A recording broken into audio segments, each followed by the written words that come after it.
for years, he always said to me when he ended hockey, he wanted to go out on his terms. Like that was really important to him to like make that decision, like, okay, I've accomplished what I want to accomplish and I'm done. But that isn't what ended up happening for him. And I know that was extremely hard for him to take.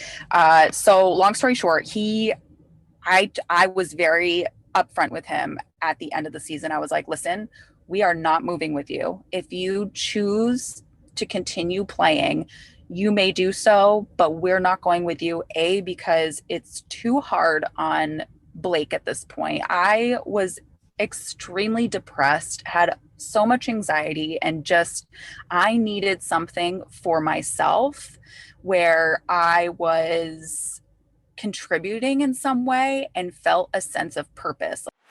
You're listening to Breaking the Ice, a podcast and community created for wives and girlfriends of professional hockey players, but since has turned into so much more. Stories shared by women around the globe who come together for a sense of connection and community. You may be in the sports industry, a hockey parent, an athlete, or a person who just enjoys podcasts. But I can promise you'll be inspired by these women every single day, while we evolve through the tips, tricks, do's, and don'ts for all things hockey. And guess what? So much more. For women, by women, but especially for a hockey community. So lace them up and tune in for a new episode every Wednesday. Thanks for listening. Welcome back to Breaking the Ice. If you're new here, hello. If you are an OG, hello. I have a really, really good episode for you guys today. As most of you know, when I have a guest on, I always have them fill out a survey. And I have kind of a long list of people that have filled out surveys, but I'm always encouraging people to fill them out if you feel inspired to share your story. And you know what? If you have like a specialty, if you specialize in skincare or in health and wellness or in hormone health, whatever that is, I know that my audience absolutely loves to hear about something very specific. And if you're an expert in what you do, I want to talk to you. So fill out a survey, take that step. It's a really good way to make new connections within our hockey community. With that being said, I also have my own personal ongoing list of guests that I want to come on the podcast as well. So again, put yourself out of your comfort zone. If you've kind of always felt drawn, like, oh, I really kind of want to go on, but I'm nervous or I hate my voice, just disregard that. A, everybody hates their voice. Let me break the news to you. That was part of the reason why I never wanted to start a podcast. And B, you never know who you may be helping by sharing your story. And I personally am really strategic about like how I lay out. This is like my type A personality, but of how I lay out the format for my podcast. So like, I'm not going to have 6 episodes in a row about motherhood, or I'm not going to have 6 episodes in a row about someone sharing their entire hockey story, or 6 episodes of a specific topic about, like health and wellness or something. Like, I like to have a variety of topics so that it resonates with people and, people can kind of, like we all do with podcasts, right? I think that because this is such a specific podcast, a lot of these topics that we go over are relatable to the majority of the people listening, or will be at some point. But I also know that when I listen to podcasts, sometimes I see an episode and I'm like, I don't know if that totally relates to me, so I'm going to skip this one, which is normal. But something about this episode, I feel like whether you're in this stage of life or you've gone through this stage of life, it will come at some point. So I really think it's a great episode to tune in for. Sarah Whitmore came on and shared her experience in this hockey world. When I read her survey, I instantly was like, I need her to come on because I feel like it's a very important topic to share. She talked about life after hockey and really shedding light on being okay not loving everything about the hockey life. Sometimes I feel like there's this standard, like we just have to be like grateful for everything and like this is such an amazing life and we should be so appreciative, but it's not that way for everybody. It could be that way for you, but it's not that way for everybody. So she was really, really honest and vulnerable about what her experience was like. She also really shared about how to feel empowered to speak up for yourself in your relationship if the hockey life is no longer for you.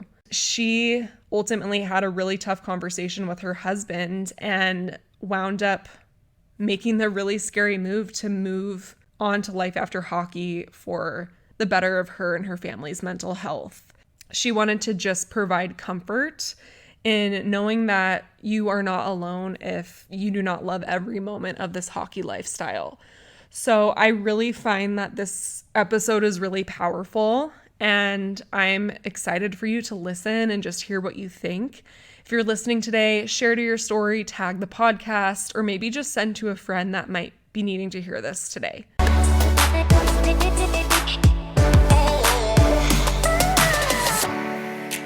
This podcast is sponsored by BetterHelp. For those that have listened to episodes in the past, you know that BetterHelp has come up several times from some of my guests. Living the lifestyle that we do, it is so beyond important to talk about our feelings, and I think that it would be very valuable to have like a third party listening ear to offer advice and insight into our lifestyle and situations. I think something for me that has kind of delayed my start into getting into therapy is that half of the year I'm living in a different country. So the coolest part about BetterHelp is it's customized online therapy, and they offer video, phone, and even live chat sessions with your therapist. So you don't even have to see them on camera if you don't want to. And it's way more affordable than going to in-person therapy, and you can start communicating with someone in less than 48 hours. So I'm excited to try out BetterHelp this hockey season. I think that people can only benefit from going to therapy, and it probably can only improve the kind of experience you're going to have during the season. So if you're interested in signing up for BetterHelp, you can head to betterhelp.com/breaking the ice. I am Sarah Whitmore. My husband is Derek Whitmore. We played in North America and also over in Europe. We live in Scarborough, Maine, which is basically Portland, Maine. That's where we met. He played for the Portland Pirates. And we have two daughters, Blake and Remy. Blake was born over in Germany, and Remy was born here. And we have a dog, Kona. She's a Great Dane, who has also traveled Europe with us, which was a fiasco in itself. And yeah, he is now a coach. He's retired from hockey, and I also am working full time now.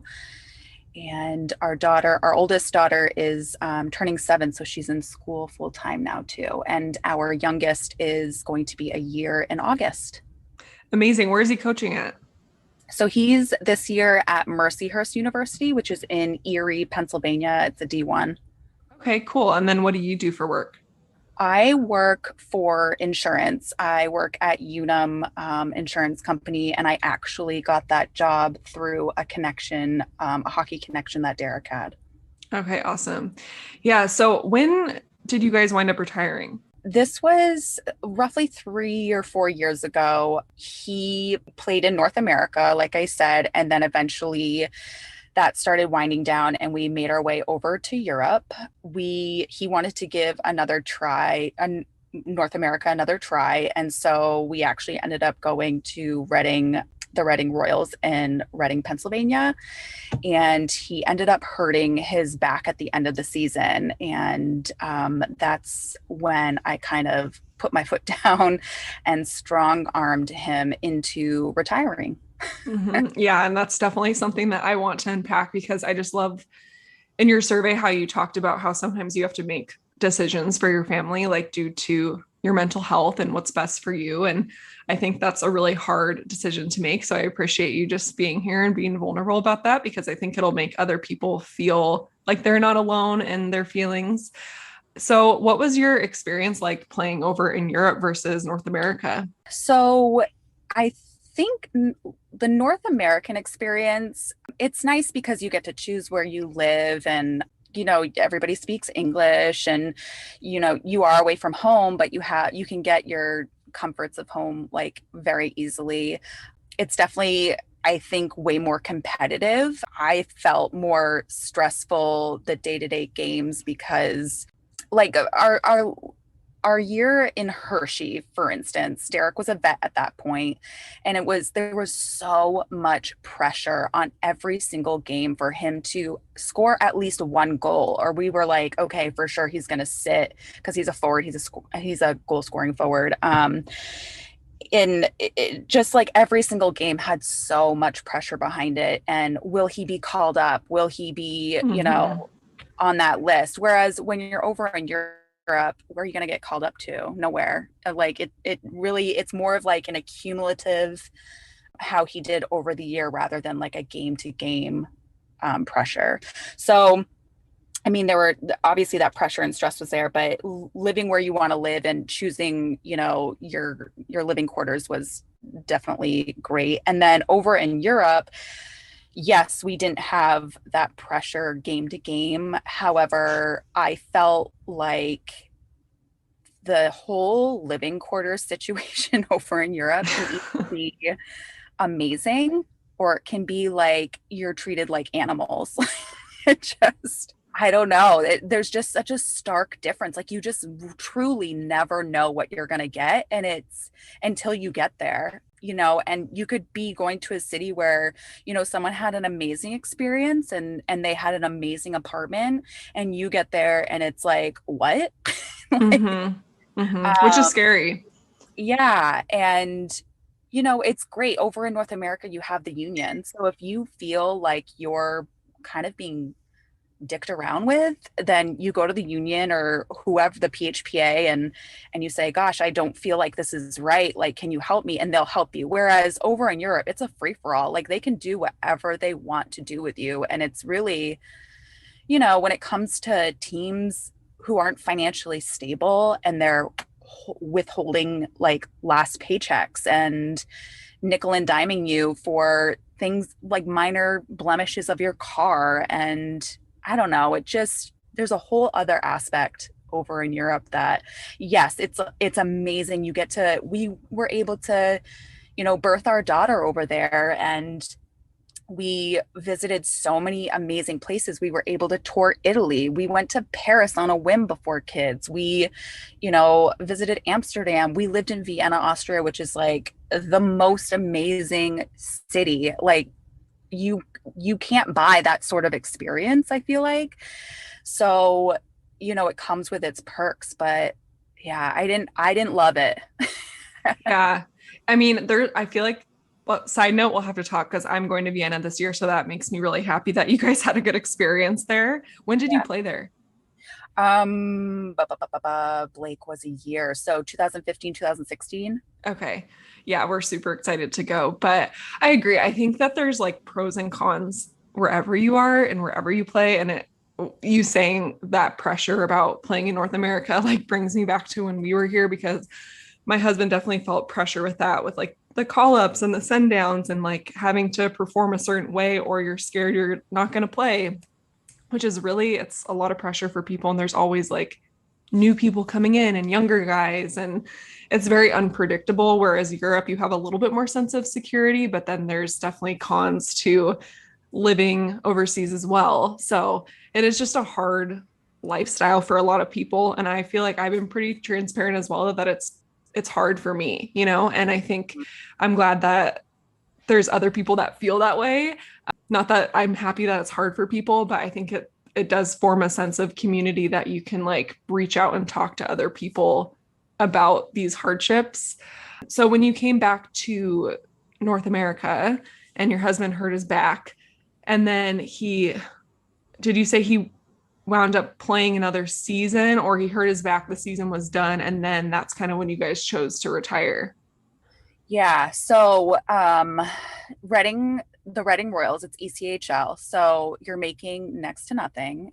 And um, you're, after following him for 8 years, you can only keep up the waitressing and mall jobs and random jobs for so long. Eventually, it's like more hassle than what it's worth. And I had, our 3-year-old daughter at that point. So long story short, I hadn't worked in years. And so I was, Airbnb-ing our house and, Ubering and whatever during the summers, if I could. And I had like an Etsy job. And I also, a couple summers, did a wedding cake business, whatever. But, and he didn't have this, like, he was the captain there. But he didn't have like this amazing season. He was also 33 years old, which is, unfortunately to say, a little bit older for, Mm-hmm. especially the leagues now in North America. It's getting younger and younger.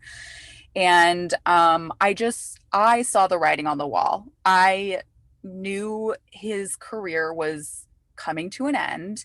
And I think he was really, that's these guys' identities and since they were, 3 years old for a lot of them. Derek was on skates at 2. And that's truly all he's known for so long. And just a little background on his family situation.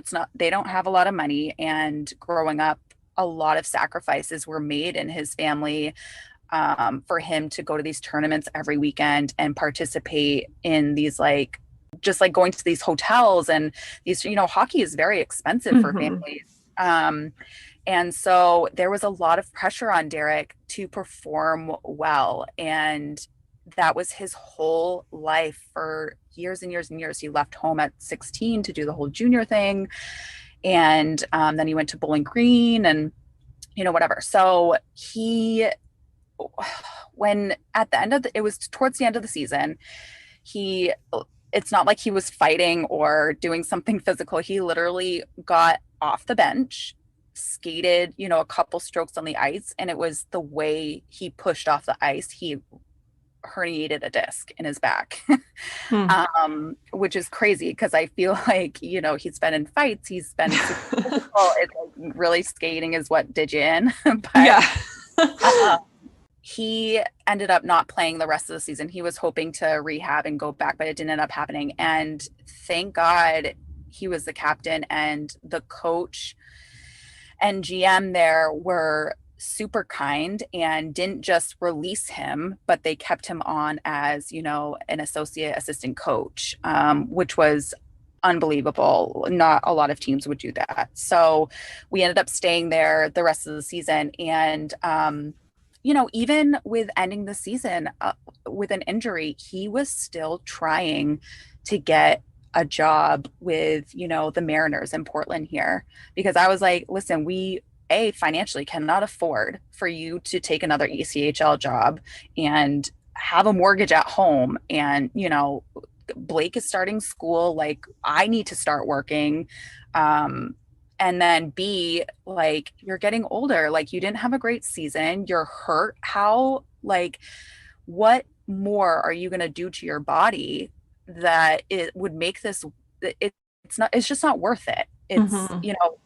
you're just trying to hold on to this dream. And I know for years he always said to me when he ended hockey, he wanted to go out on his terms. Like, that was really important to him to, like, make that decision, like, okay, I've accomplished what I want to accomplish and I'm done. But that isn't what ended up happening for him. And I know that was extremely hard for him to take. So long story short, I was very upfront with him at the end of the season. I was like, listen, we are not moving with you. If you choose to continue playing, you may do so, but we're not going with you. Because it's too hard on Blake at this point. I was extremely depressed, had so much anxiety, and just, I needed something for myself where I was contributing in some way and felt a sense of purpose. Like, yes, I have purpose taking care of my daughter, but it had been 8 years since I really truly had, like, my own self purpose. So Mm-hmm. at that point, I was like, I need to take care of myself mentally. My daughter was, I was snapping on her a lot easier. I never left the apartment, this crappy little college dorm room style apartment that they put us in. And The it's, ECHL apartments. yeah, it's like where they give you bunk beds to, like, sleep. And it's just, whatever. But um, we were like being woken up every other night because people were smoking weed and like setting the fire alarms off. Oh my God, it made me so angry, but I digress. So yeah, so I could see him, rehabbing and like holding the faith of like possibly getting, another contract with hopefully the Mariners. That didn't end up happening, thank God, because I just looked at him. I'm like, it needs to stop. Like, you need to put your family first. We are struggling mentally, financially, what's going to happen to you and I if we're apart, and we have also the stress of finances, and like I just when I've made it very clear I want you to stop playing. Anyway, so long story short, he didn't end up playing again, and he ended up getting a coaching job for Bowdoin, which is up in Brunswick, Maine. It's roughly 35-minute drive from us, which was great. It was D3 women's. The experience, the coach, his head coach, Marissa, was a godsend. She was amazing, taught him so much. He also, before he got that job, was possibly going to do reffing as well, refereeing. He signed up and got his certification and all that, if he wasn't able to get a coaching job. So Well, thank you for sharing that. You are a strong person, and I think that's really important to just honor like where you're at and be able to articulate that like, hey, this is not working for me, and like if you want to continue, we're going to stay here and you can do that, but it's not working anymore. So I think that's good for you for speaking up for yourself. Did having these kind of conversations cause tension within your relationship? oh, for sure. I feel like we started having this conversation at the end of his European sort of tour as well. Because again, I saw the writing on the wall, and knowing my husband, I knew he was going to have a hard time saying goodbye. I tried to brace him as much as I possibly could for my, final decision. But yeah, yeah. It's a lot. It's a It, lot. And especially like when you have a family too, that's when it starts to become even more, you know? yeah. And yeah, eventually like when we first met, I'm a completely different person than when we first met. I've basically done a 180 in my personality. I was super carefree. I was like, oh my gosh, yes, let's go travel the world. It was just the two of us. And, oh, we're going to go to Europe. How grand, how chic. But my turning point was really when our daughter was born. I had a really rough season that year. She was born over in Germany. I won't say the city because I just don't want to deter people if they've had good experiences there. But Mhm. it was really awful. It was, they made us move the day I gave birth. They made us move out of our apartment. I gave birth to her at like 1:30 in the morning, and we were out of our apartment that night. He had to leave the hospital, and Oh my gosh, I think you messaged me like saying this over Instagram one yeah. time. Okay, yeah, because I'm like, wait, I totally have heard this before, unless this has happened to several people. I cannot believe that. Like, are you kidding me? Yeah, so we got there, and we have our big Great Dane, and we were in this sort of like attic apartment, which is fine. But, the bathroom, I flew over at 36 weeks pregnant. So I'm huge at this point. And I couldn't even sit on the toilet straight because the bathroom was so small, my belly was hitting the sink. And then, like, the shower, it was a broken shower. I had to hold they have all those, in Europe, they have the things where, you can move the shower head up and down. Like, that's the standard, whatever. Yeah. That was broken. I had to hold it over my head and my body to like Oh spray no. myself down, but it also didn't have like a shower curtain. It had this like half glass thing that didn't it only covered part of, so I had to like stand up on the incline of the tub to My like God. spray everywhere. Yeah. So we were in that apartment, whatever, it was fine. But the people that owned it lived below us, and Kona was too loud. And they also had this other couple that they signed on late, and they were in a hotel. And we had been stressing to them, like, the people in the apartment building, they don't like us there. Like, can you move us? Let's, the baby's coming. Let's try to move before, the baby comes. My due date is like a week away. Like, let's do this. So we ended up, they found a 1 bedroom apartment for us, which was fine because we were like, okay, well, the baby's just going to be in our room anyways. It's not a big deal. Um, but they had to redo the kitchen. And so over there, if they don't hustle it, they work their 9 to 5 and they don't work weekends. They don't care that you're giving birth. And sorry if you heard that. They don't It's care okay. that you're giving birth and that they could finish the kitchen on a Saturday, Sunday. They're not working Saturday and Sunday. Like, they don't care. So um they ended up finishing it like the day before I gave birth, basically. And then they told us, oh, the hotel, there's no other hotels this couple can go in. And the hotel is booked as of tomorrow, which, between you and I, that probably is not true. They just didn't want to pay for a hotel room if they didn't need to. Mm-hmm. So they basically said, yep, you guys got to be up and out of there and move today, because otherwise this couple will have nowhere to live. So we're like, okay, I guess we'll do that. So thankfully, the captain that year, he rounded up the troops, and they moved us into this other apartment, which was really super super helpful. My mom stayed with me in the hospital for that night, and yeah, but that was our first. We were over in Europe for the lockout season, for half a season. We were in St. John's, and then they didn't end up extending him because the lockout didn't end. So we ended up going to Augsburg. Had a great experience there. It was unbelievable. But when I gave birth, this was my very first full season out there. And the contract came the weekend after my baby shower. And I had this whole plan of giving birth like in the US, and I had my birthing plan, and the hospital where I was going to give birth, and my doctor, and whatever. And I had my baby shower, and then we get this contract offer, the following weekend. And Derek has, one of his good guy friends from where he played in Bowling Green, Foster. They were also pregnant. Due date was a week before us. So I was like, oh my gosh, perfect. Like, we'll go through this together. This will be great. Sounds great. We had a great experience in Augsburg. I bet it will be amazing. And so they started off saying, oh, well, you can fly home and be home for 2 weeks after she gives birth if she wants to stay over in the US for that. Okay, yeah, that sounds great.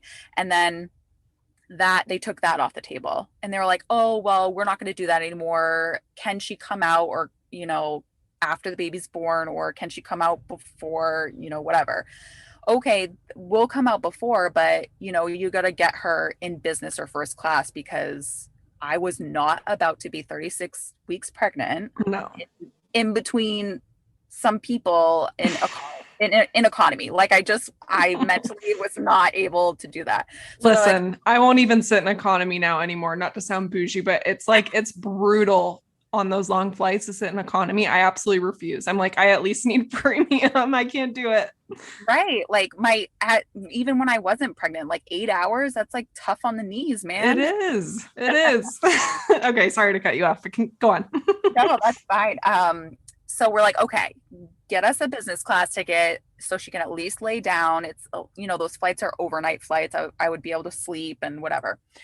So they say yes, we get that in the contract, but then they try reneging that. So we had to fight tooth and nail. We had our European agent basically say, if you're not going to do this, because they went back and forth for a while, then I'll just pay for it, because this is ridiculous. Like, you guys are really going to nickel and dime us on like a business class ticket at this point. Like, it's ridiculous. So, And that was probably like not a good first impression too, like them oh, like continuing to go back on their word. You're like, okay, wait a second.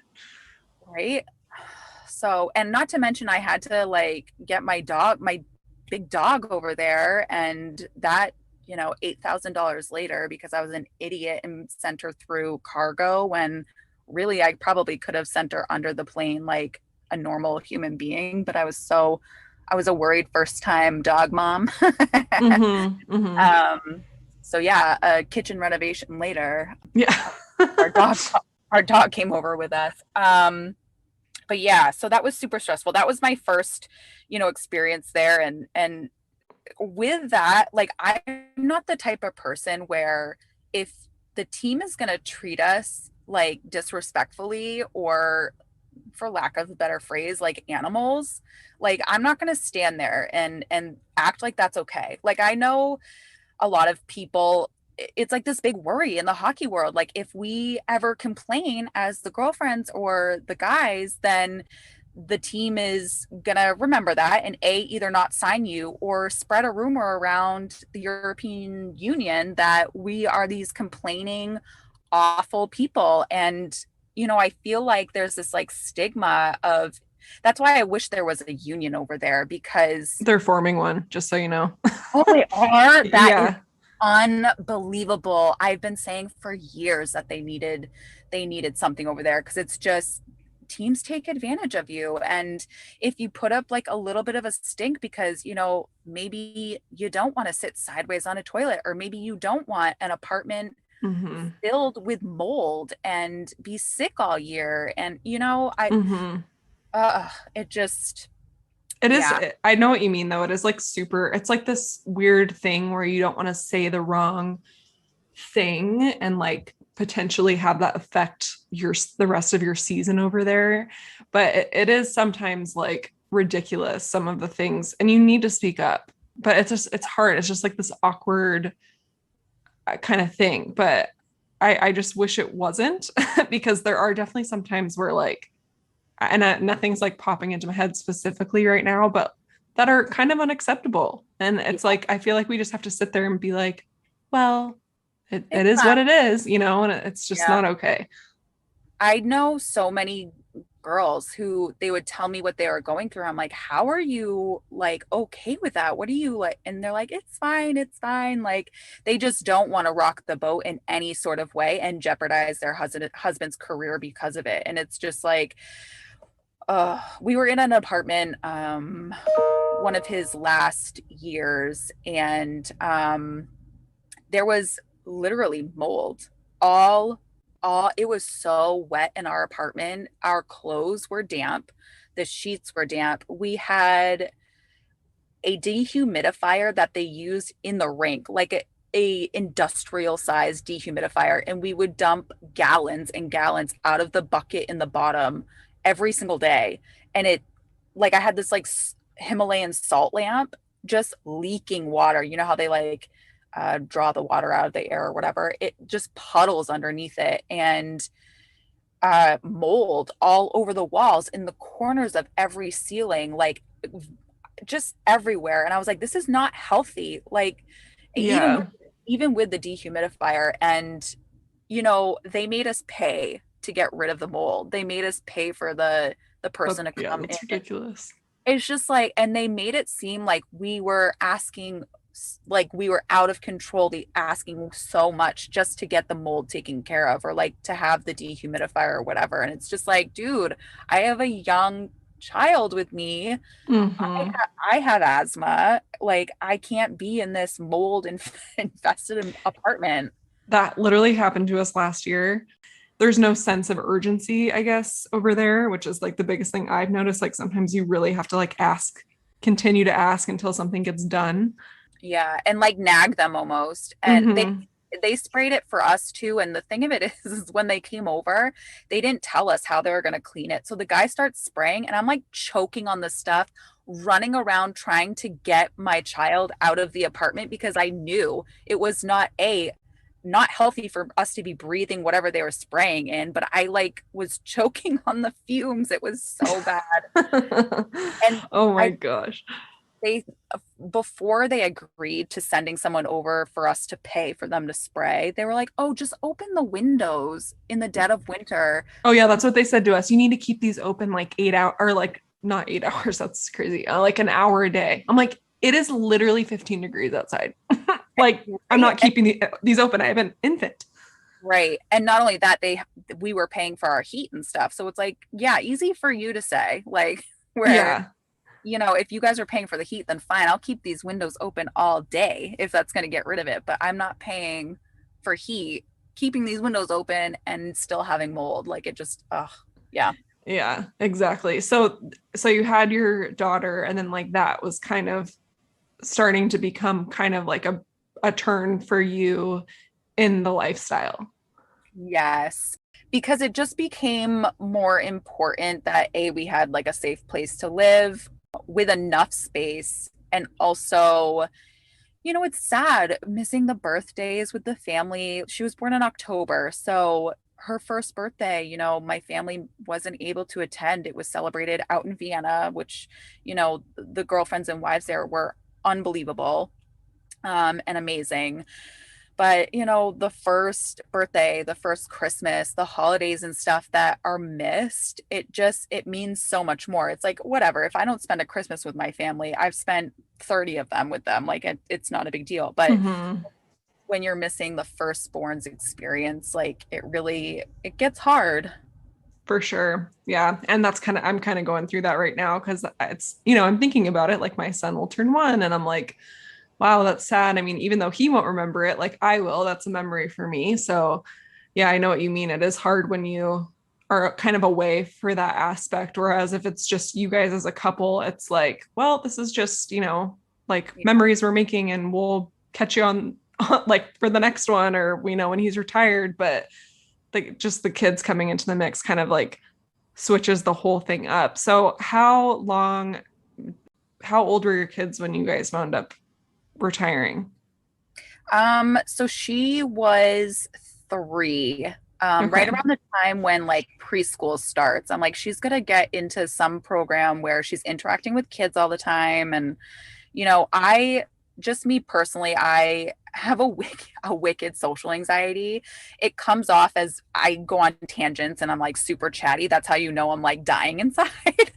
But so when I'm out for the season, it's extremely hard for me to connect with a girl, and have that social interaction myself and like put myself out there, and b, when I have my daughter, I'm probably not doing as much as I can to get her socially interacting with people. So I knew that she really needed that interaction on a day-to-day basis via preschool, daycare, whatever. So yeah, we immediately got her in that when we ended. And that was also a big reason why we stopped, because I was just like, this is going to start affecting her now. I mean, she's super social. She loved interacting with like the guys and whatever, but I knew she needed more. So Yeah. So how, like, going from that transition from hockey to not hockey, how was that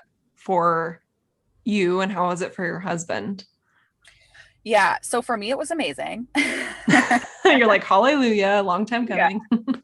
yeah, for sure. But for him, it was definitely sad. It was, the dream is over and it's on to the next.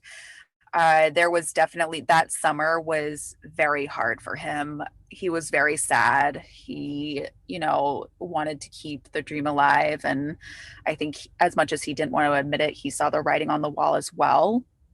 However, he was extremely lucky to be able to start coaching, and still have that game aspect Mm-hmm. and stay in the game. I think, some people when they're done hockey, they're like, okay, I'm done hockey. I want to, try something else. But for Derek specifically, it was important for him. That's why he wanted to ref too, just to stay in the game somehow, to get that adrenaline and love of the game still in his life on a daily basis. Um, but once he got that coaching job, it was a huge relief to him. And, every summer before the retirement came was so stressful. It was, do we have a contract? Mm-hmm. Where are we going? You have a couple months in the summer to feverishly visit friends and family and get all that in. But also once July 1st hits, or, it's different for Europe, but that's all you can think about. It's so stressful. Like, oh my gosh, okay, this contract is here, but can we get another one in a better situation for more money Hmm. or a team that where I might get called up or, you know, And also to chime in, I feel like sometimes like the first offer is not like what you want and it's not like the best offer. And maybe A, you could get more money or be at a better location or something. And it's hard because usually those teams, especially in Europe, give you a very short deadline to sign. So they'll be like, you need to let us know by Monday. And it's like Thursday or something of the previous week. So you really have like 3 or 4 days to make a huge decision for your family, which is very stressful. And then it's like you kind of do that, like you said, is this the right choice? Could we go somewhere else? Should we wait? Should we sign because we don't have other options? And it's like, it's a lot of pressure. yeah. Looking from the outside in, I had so many family members who just truly could not comprehend why I was not loving hockey wife life. Like they just like from the outside, oh, you're living in Europe and you're not working, you're a stay-at-home mom and you know you guys are making good money for a young couple and it looks glamorous from the outside, but Totally. the inside of the fact of the matter is you're in controlled chaos constantly, and every single part of the year has a different stress being put on you, whether it's getting ready to move home, getting ready to move for the season. Is my husband playing well in the middle of the season? Are we going to get a contract? Like there's always that huge stress, and it just for after 8 years I was at a really low point mentally. And yeah, I think a lot of girls are, and it's hard to express why you're in such a low point when you look around at your life and you're like, yeah, maybe I should be like happier, maybe it is just me. But there's definite reasons why you're feeling the way you do. And obviously, like I knew for myself, I just needed something more. And I wish more girls would maybe look at their significant others and say, hey, like, yeah, this is great, I'm following you, I don't need to work, whatever, but I need something more, and that's okay too. Mm-hmm. I love that. I love everything that you just said. And I think there is like kind of like I feel like it's not talked about because almost people feel like a guilt or shame about talking about it. Like you said, like, oh, I should be appreciating this, or I should be grateful, or I'm traveling the world and this and that. But like really just looking at it and being like, if it's affecting your mental health and your family and your happiness, then it's something that needs to be explored and having more conversations about it. Yeah, And I also think it's important to like talk to other women in the lifestyle and just like being open because sometimes we like feel like we want to seclude ourselves and like keep it all bottled up. But I feel like if you talk about these things with other people, like you might realize that, you're not as alone in that feeling as you might think. yeah, I, Because it's just like you don't want to say the wrong thing or come off like you don't want to be there because obviously we all appreciate having jobs, but that's not to say it doesn't come without hardships and challenges and sacrifices that we all make. exactly. It just, yeah, I did want to touch on too is it's so important for every season to have that, like, there's usually that one girl who is like super inclusive, super comfortable in her own skin, just like a ball of joy and knows everything about everything, is like, I don't know, just I there are so many times where I would not have been able to mentally get through a season without that girl. And it a lot of people, you want to compete with the Joneses and like you want to be cool and you don't want to say the wrong thing and like whatever, but I think we all need to remember at the end of the day, it's like we're all human and we're all in this crazy situation together. And I think just giving each other more grace and like ability to be maybe not okay and maybe struggling. And just, I think sometimes the insecurities and stuff can come off as like being bitchy or like whatever. But I just, I'm gonna shout someone out. So Danielle Frazier, we played with. I don't know if you know who that is. I think I mentioned. I love her. We talk all the time over Instagram. She is so funny. She is an angel of all angels in the hockey world. She is that girl who we played with them in Vienna. And she was that girl that A, included everybody. B, she didn't care that I was this social anxiety weirdo. She would literally text me all the time and be like, come down, have a coffee. Our kids were like the same age. She like forced me to get out a little bit. And, she was super comfortable in her own skin. And like, I never felt like I had to like keep up with the Joneses in her presence. And it just like there's something so amazing about a person like that. And I wish I was super young in the hockey life, so I definitely was not perfect by any means, but I wish I was more like that person for other people, because it really makes or breaks your season to have that type of person. You're right. Like even if you just can connect and bond and feel like you can open up with one person, it makes all the difference. You've been retired for a few years now. So looking back, how would you say that it's improved just your well-being? Yeah. So as much as I strong armed my husband into retirement, it was still a super unknown situation to us at that point. I was still so worried about what the heck are we going to do after hockey? This has been our lives. I haven't worked. He's only done hockey. Like, will we get jobs? Will we be financially stable? Will we be happy? And I I think that's what deters a lot of people from like making that decision to stop, is the unknown of life after. And just in my situation, I look back and I'm like, what was I so worried about? We are so much more stable and not worried about, I mean, yes, with coaching, there is the year to year. And if you don't have like you could always be let go of a coaching position, but it's by no means as volatile as, playing.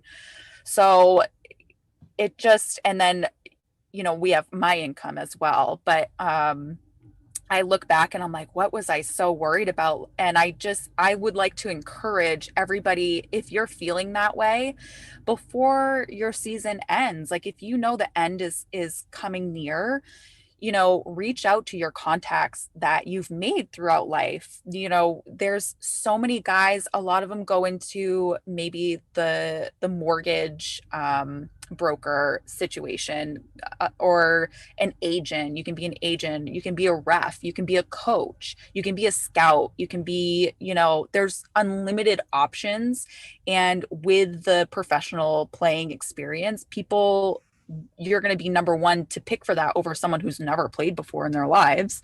Mm-hmm. Uh, we reached out to a couple people regarding reffing, coaching, stuff like that throughout the summer and sort of at the end of the year. And then obviously, Derek knew someone over at Unum, a higher up at Unum, through his hockey connections, and they put in a good word for me and I was hired right away, which is amazing. And just reach out to your contacts and put in that legwork before the end of the season. That way, going into the summer and attempting to get that next job, you have a little bit more knowledge of what you want to do, and B, your name is now out there for people to think about. And the hockey community is super helpful in a lot of different ways. Everybody is, it's a small world. People are tight knit. If someone knows that you're looking for a coaching job, they're going to put your name out there. Or you know, Foster they live in Michigan. He's a mortgage broker and he's also doing it in Florida. And I know he's constantly asking guys who are, in retirement, like, hey, you want to be a mortgage broker? I'll set you up. I'll show you the ropes. Like, let's do this. Mm-hmm. So yeah. And the same goes for women that have their own businesses in the hockey world too. Like if they're hiring for help, they would so much rather have someone within our hockey community work for them than hiring like out of it because they know how hard it is themselves to find a job. So I love that because networking is so, so important, especially in that like post-retirement life. Yeah, and everybody who's lived in this life, they know that what controlled chaos you've been living in for so long. And let me Yeah. tell you, that works to your advantage for sure. Yes, it does. Very much. So if someone wants to reach out to you, where can they find you? Yeah, so you can reach out to me through Instagram, S Whitmore. Oh gosh, what is my handle? I'll S Whitmore. tag you. I'll S write it in the show notes. Yeah, that way, or you can email me, Saint Hilaire underscore Sarah at hotmail.com. And I mean, do you want me to you can text me too if you want, girls. What's your home address? Just kidding. You Um, might not um, want to put your phone number on the pod, yeah, but yeah, I think Instagram's good if someone wants to just like send a message or maybe they really resonate with your story and want to connect. And yeah. I'll add that in for them to find. And of course, with the little episode release on Instagram, I'll add that in too.